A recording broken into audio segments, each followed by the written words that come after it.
Good morning and welcome to your Farm and Home Show. My name is Joanna Coles, and this morning we're visiting with Dr. Amanda Gumbert. She's with the University of Kentucky Extension Water Quality Specialist there. Good morning, Amanda. Good morning, Joanna. How are you? I'm doing well. And today we're going to talk about a topic, and it's going to be farmer-led watershed leadership. Now, those are a lot of words, but when it comes down to it, our farmers are dependent on water. And I think that each one of them want to do their part in making sure that they're doing the right things to conserve water and keep the quality high. But a lot of times we just don't know exactly what's going on. And I think you're going to address some of those things and how farmers can get more involved. Sure, absolutely. And, farmers are dependent on water, of course, like you mentioned, for production, whether that be row crop, livestock, our woodlands, everything is dependent on adequate amounts of water. On the other side of that, sometimes we have too much water, right? So sometimes we're dealing with flooding situations, and springtime and the summertime, and it seems like all year long in Kentucky anymore is the rainy season. And so, what we are promoting through UK as well as other land grant institutions in the Midwest is we really are encouraging farmers to play a leadership role, not only in their communities, but in a broader sense in a watershed. And farmers are leaders in many scenarios, but sometimes, as the agricultural community might be hesitant to get involved if they see something that looks like a water quality focused project. I think a lot of our farmers are familiar with the fact that we have regulations that we have to follow. We have the Kentucky Ag Water Quality Act in Kentucky, and if we're 10 acres or more involved in agriculture, we need a water quality plan.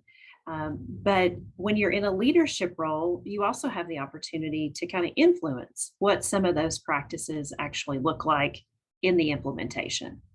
Yeah, and you're able to have a seat at the table to come up with solutions that work well for agriculture as well as maybe work well for the whatever that watershed project is.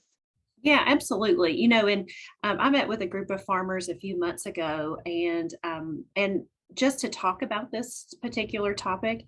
And sometimes I always think they're just going to be like, no more regulation. And so, I understand that absolutely. The comments that they made to me really, really came back to wanting to know that they had water resources that were reliable and really like enough water. So even though we do sometimes have too much water in Kentucky on the land where we don't want it, the real concern was, am I going to have enough water? Is there going to be enough for me as a farmer, when we have increasing population size or maybe demands from other places? And so, what I encouraged that group to do, and they were already serving in a leadership role because they were giving us feedback, right? They were giving us the opportunity to take their concerns, and incorporate that into programs we were developing or conversations that we're having, with regulators. And so how would people, if they're watching today and they say, I'd like to have a seat at that table, I would like to kind of shape the future of watershed projects, how would they go about doing that? So that's a good question. And so usually the best place to start, of course, is with the extension office. Our local county extension agents are going to know what's going on. In Kentucky, we also have river basin coordinators. And in some communities, we have watershed coordinators. And so they are focused in a similar fashion of how our agents bring in information and distribute information to our local residents. But the other thing I want to remind our farmers of is you can be a leader in many different ways. If there's an opportunity to put in a new or innovative conservation practice and then host a field day, that's a great way to be a leader and to share your experiences through peer-to-peer learning and sharing that with farmers. You can mentor another farmer.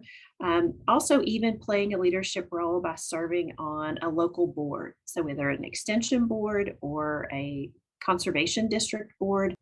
So if you have questions or you would like to contact your river basin water coordinator, you can always contact your local extension office and we'll be happy to help make those connections for you. We appreciate you watching the Farm and Home Show and we hope you have a great day.